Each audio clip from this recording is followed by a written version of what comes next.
양적 표현, 존재의 양적 표현을 우리를 통해서 허용하려면 몇 가지 조건이 있습니다. 그거에 대해 잠깐 이야기를 나누고 싶습니다. 우선 첫째는 자기 비하를 내려놔야 합니다. 그리고 그거와 따라가는 거짓 겸손을 내려놔야 합니다. 어때요? 자기 비하 선수이십니까? 이 세상에 자기 비하 챔피언들이 널널히 널려져 있습니다. 자기 비하는 우리에 대한 거짓말을 받아들인 겁니다. 우리에 대한 자기 비하를 받아들였다는 것은 우리에 대한 거짓된 평가를 받아들였다는 겁니다. 우리가 우리에 대해서 스스로 생각하는 그 비하, 평가는 거의 다 바깥에서 들어왔습니다. 우리에게서 시작하지 않았습니다. 흔히 부모에게서 시작했죠. 거기에서 시작해서 그 다음에 유치원 갔더니, 거기에서 학교를 갔더니, 거기에서 직장을 갔더니, 사회로 나갔더니 비하. 그러니까 다들 비하인데 그게 틀릴 수가 있어? 다들 그러니까 그게 사실이겠지. 그런데 그 모두가 비하를 해도 그것은 실제가 아닙니다. 거짓입니다. 거짓말입니다. 우리는 온전하고 위대한 근본적 존재들입니다. 우리가 거지 옷을 많이 입었습니다. 거지 옷을 겉으로는 많이 입었다 해도 우리의 실제는 조금 더 변하지 않습니다. 거지 옷을 입은 왕들, 여왕들입니다. 자기 비하를 믿었기 때문에 그 다음에 거기에서 곧 따라오는 건 거짓 겸손입니다. 내가 이렇게 좀 작은 존재이니까 진짜 겸손해야지. 근데 그 거짓 겸손은 우리의 존재에 대한 모욕입니다. 근원에 대한 모욕이고 신에 대한 모욕입니다. 그래서 그 거짓 겸손을 좀 깨뜨리기 위해서는 약간의 좀 오버한 배짱도 필요할 수 있습니다. 짱! 나 봐! 아름답지 않아? 야, 한국에서는 그건 좀 너무하지. 신성한, 사실은 오버한 배짱이 필요한 건 아니고 필요한 것은 신성한 배짱입니다. 신성한 배짱이 필요하다. 신의 양적 표현, 근원의 양적 표현을 이 세상에 가져오기 위해서는 신성한 배짱 없이는 절대로 못 가져옵니다. 신의 양적 표현을 가져오려고 시작을 하는데 주변의 시선들이 다 네가 누구길래라고 다들 저러고 있어 했을 때 신성한 배짱 없이 이 행동이 더 나가지 못합니다. 반 나갔다가 미안 내가 진짜 그러려고 한 거 아니야 라고 신의 표현을 회수를 하고 그 대신 난 얌전하게 이 사회의 기준에 맞게 여러분들의 생각에 맞게 그렇게 표현해 드릴게요 라고 후퇴를 하는 거죠. 그래서 세상은 신의 양적 표현, 근원의 배짱 있는 표현에 대해서 네가 누구야 라고 분명히 얘기합니다. 신성한 배짱 좀 가집시다. 이 세상은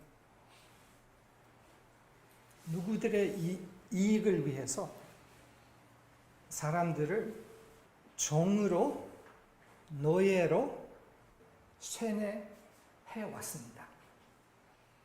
왜냐하면 신성한 배짱 있는 존재로 우뚝 서 있는 사람들은 통제를 할 수가 없습니다.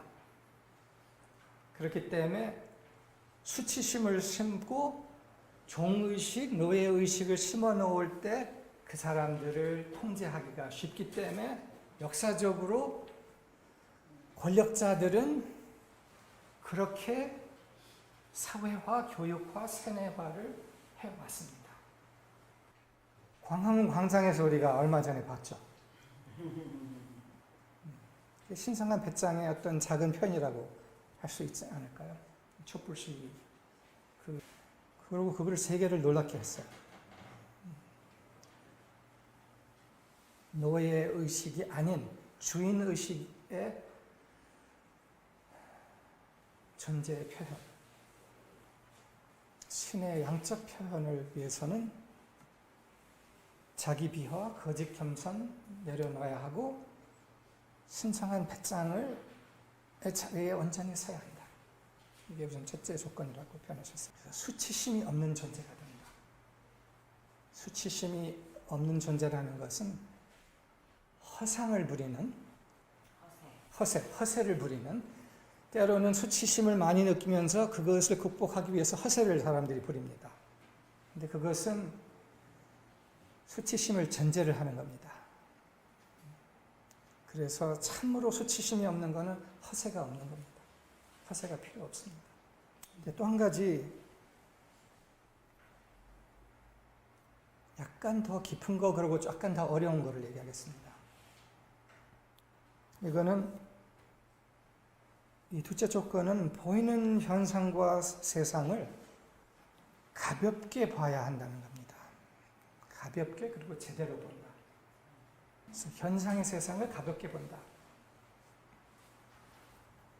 그 말은 뭐냐 하면은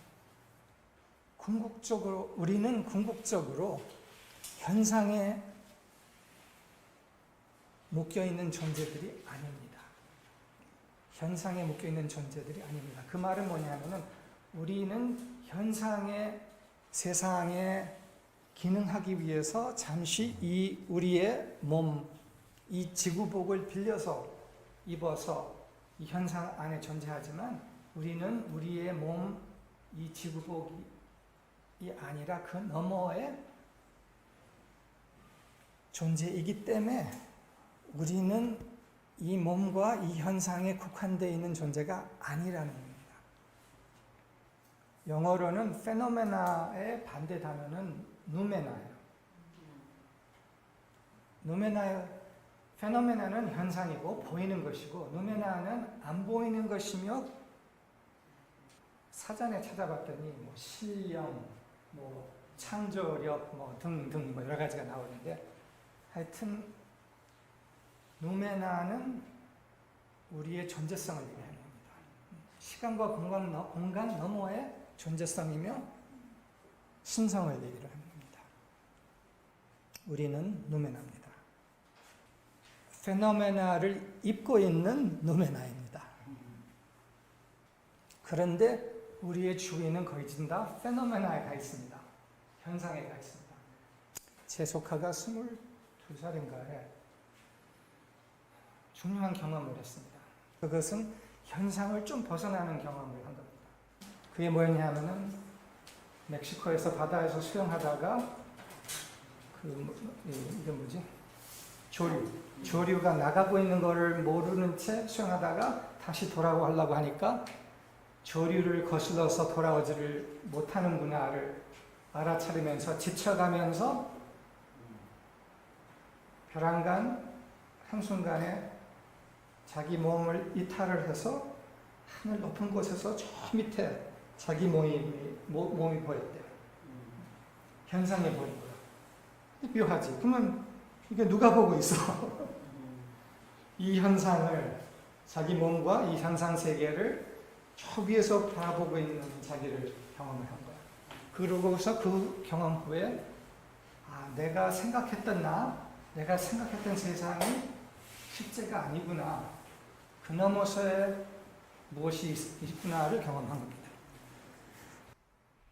며칠 전에 우리 집에서 선생님이랑 보나님이랑 우주 영상을 같이 봤습니다. 보고 싶다고 해서 내가 찾아서 함께 봤죠. 그 우주 영상에는 태양계 넘어서 별들이 수많은 별들이 있는 것을 넘어서 셀 수 없이 많은 은하계들이 있는 것의 연상이었습니다. 생각해 봐요. 셀 수 없이 많은 은하계. 근데 이 은하계, 우리가 있는 은하계 안에 셀 수 없는 별들이 있는데 그 셀 수 없는 별들만큼을 담고 있는 셀 수 없이 많은 은하계들이 사진으로 찍힌 거라는 겁니다. 이게 나사의 허블 텔레스코프로 찍은 건데 이게 우주예요. 근데 이게 좀 어려운 부분, 이 다음 문장이 좀 어려운 부분이에요. 그게 우리입니다.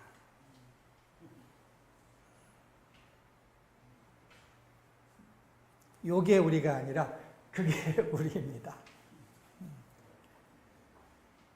그게 우리입니다. 그렇기 때문에 이 현상, 우리가 서로 지지벗고 있는 이 현상을 좀 가볍게 볼 필요가 있다는 겁니다. 그러기 위해서 불교에서는 좋은 방법이야.